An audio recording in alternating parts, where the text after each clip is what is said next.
अस्सलाम वालेकुम dear viewers, welcome to SST lab. आज हम C++ का करने लगे हैं जिसमें हम ऑपरेटर की टाइप्स को डिस्कस कर रहे हैं। आज हमने अपनी लॉजिकल ऑपरेटर को डिस्कस करना है। लॉजिकल ऑपरेटर होता क्या है, जैसे कि हमने कंपैरिजन पढ़ा है, थमेटिकल पढ़ा है, आज हम लॉजिकल पढ़ेंगे। इसमें है एंड और नॉट इक्वल टू। एंड सबसे पहले लॉजिकल ऑपरेटर, इसमें क्या होता है, return true if both statement are true. कि हमने जो भी अपनी कंडीशन दी है, जो भी हमने अपनी आउटपुट जनरेट करनी है, उसका जो रिटर्न है वैल्यूज़ का या स्टेटमेंट का, वो बोथ ट्रू होना चाहिए। जैसे कि यहाँ पे एक्सप्रेशन दिया हुआ है, x जो है लेस देन है 5। मज़ीद वीडियोस देखने के लिए हमारे चैनल SST लैब को सब्सक्राइब करें और बेल आइकन को दबाना मत भूलिएगा ताकि आपको हमारी नई आने वाली वीडियोस का नोटिफिकेशन बर वक्त मिलता रहे।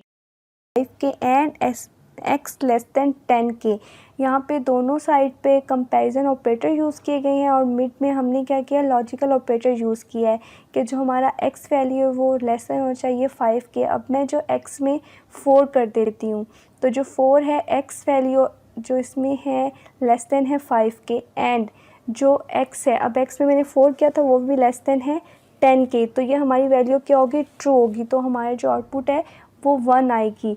अगर यहाँ पर मैं x की वैल्यू 10 कर देती हूँ, लेस देन कर देती हूँ 5, तो ये क्या है, कंडीशन रॉन्ग हो गई है। और एंड, अब जो वहाँ पे मैंने 10 किया था मगर ये तो 10 के इज़ इक्वल टू है, तो इधर भी रॉन्ग हो गई है, तो इसकी जो हमारी आउटपुट आएगी वो 0 आएगी।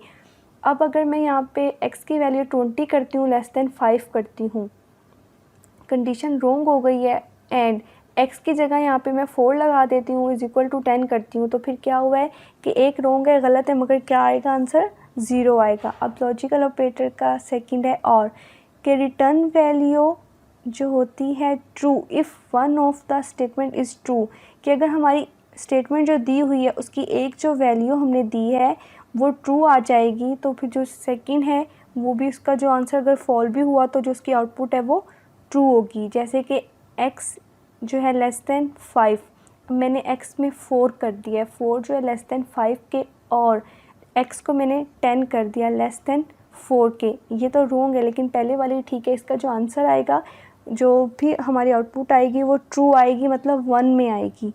क्यों? क्योंकि और है, अगर दोनों में से एक भी कंडीशन ठीक हुई तो जो हमारा रिज़ल्ट है, आउटपुट है, डिस्प्ले ट्रू में होगी। अब है लॉजिकल नॉट, कि जो रिवर्स रिज़ल्ट है, return fall if the result is true. ये बिल्कुल ऑपोजिट है कि ये ट्रू को फॉल कर देती है, फॉल को ट्रू। के आंसर अगर 1 है तो 0 कर देगा, 0 डिस्प्ले हो रहा है तो 1 कर देगा। अब जैसे कि एक्सप्रेशन ब्रैकेट में दिया हुआ है s लेस देन 5, अगर मैं x की जगह 2 करती हूँ लेस देन 5 की, और मैंने एंड किया और x को मैंने 10 कर दिया लेस देन 10, तो इसमें क्या है, एक्सप्रेशन जो एंड का है वो गलत आ रहा है, 0 आ रहा है, मगर नॉट की वजह से क्या होगा, ट्रू आ जाएगा, क्योंकि ये फॉल को ट्रू, ट्रू को फॉल कर देता है। अब हम प्रैक्टिकल की तरफ जाते हैं और उसको देखते हैं कि हम अपने प्रोग्राम में कैसे कर सकते हैं। मैंने यहाँ पे इंटीजर लिया, x की वैल्यू मैंने 6 की, s इज़ इक्वल टू 6, फिर मैंने इंटीजर सेकंड वेरिएबल लिया, मैंने c लिया, c मैंने इज़ इक्वल टू, यहाँ पे मैं अब जो है अपना कोई भी वैल्यू का एक्सप्रेशन दे देती हूँ, कि जैसे कि मैंने x लेस देन 10 किया, एंड लगाया, पहले मैंने कंपैरिजन ऑपरेटर यूज़ किया है, फिर बीच में मैंने लॉजिकल किया है, फिर मैंने x लेस देन 15 कर दिया है। मैं इसको सी आउट करूँगी कि क्या आता है, मेरे प्रोग्राम ऑलरेडी सेव किया हुआ है, तो मैं इसको रन करूँगी, रन करके देखूँगी कि मेरी आउटपुट क्या आती है। तो यहाँ पे जो था 1 आया है। 1 क्यों आया है? क्योंकि x जो 6 था वो लेस देन था 10 से, एंड जो हमारा x था वो लेस देन था 15 से, कि जो मेरी बोथ वैल्यू रिटर्न हो रही है वो ट्रू में हो रही है, तो इसलिए मेरा जो रिज़ल्ट है वो 1 आया है।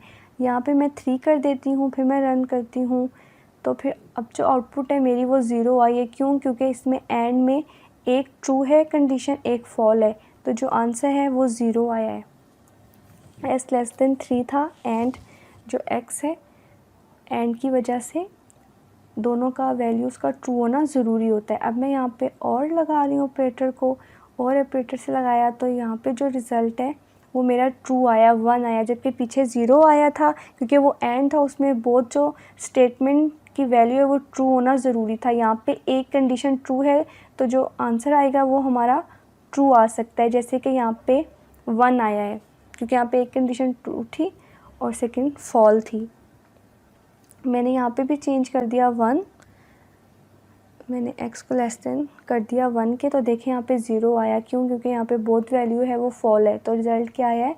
फॉल आया कि x less than 3, x less than 1, जबकि वो ग्रेटर देन है, इसलिए आंसर जो है हमारा वो 0 आया है। और में एक कंडीशन का ट्रू होना ज़रूरी होता है। अब मैंने यहाँ पे थर्ड ऑपरेटर एंड यूज़ किया तो यहाँ पे ये 0 आया हुआ है। 0 क्यों आया है? क्योंकि वो लास्ट 1। अब ये देखें, ये जो ब्रैकेट में एक्सप्रेशन देख रहे हैं इसका 0 आया था, लेकिन जब हमने नॉट ऑपरेटर यूज़ किया, नॉट इक्वल ऑपरेटर, तो उसने ट्रू जो वैल्यू उसको फॉल कर दिया, फॉल के रिज़ल्ट को ट्रू कर दिया। जैसे कि यहाँ पे 0 आ रहा था तो 0 आने की वजह से नॉट लगाया, तो उसने क्या किया, जो हमारा रिज़ल्ट 0 था उसको 1 में कन्वर्ट कर दिया। क्यों? क्योंकि ये जो फॉल था इसको ट्रू कर दिया। इक्वल नॉट का ऑपरेटर का वर्क ही होता है कि फॉल को ट्रू और ट्रू को फॉल करता है की वजह से। इसी तरह ये हमारा लॉजिकल ऑपरेटर था। अब इसकी जगह हम और भी कैरेक्टर भी यूज़ कर सकते हैं। हमने यहाँ पे इंटीजर डाटा टाइप यूज़ किया है। इसी तरह हमारा अरिथमेटिकल, लॉजिकल, कंपैरिजन, हमारे ये वाले ऑपरेटर कंप्लीट होते हैं। इसकी लास्ट वन जो टाइप है वो रह गया बिट वाइज, वो इंशाल्लाह हम अपने नेक्स्ट लेक्चर में करेंगे, अपना जो है बिट वाइज लेक्चर को।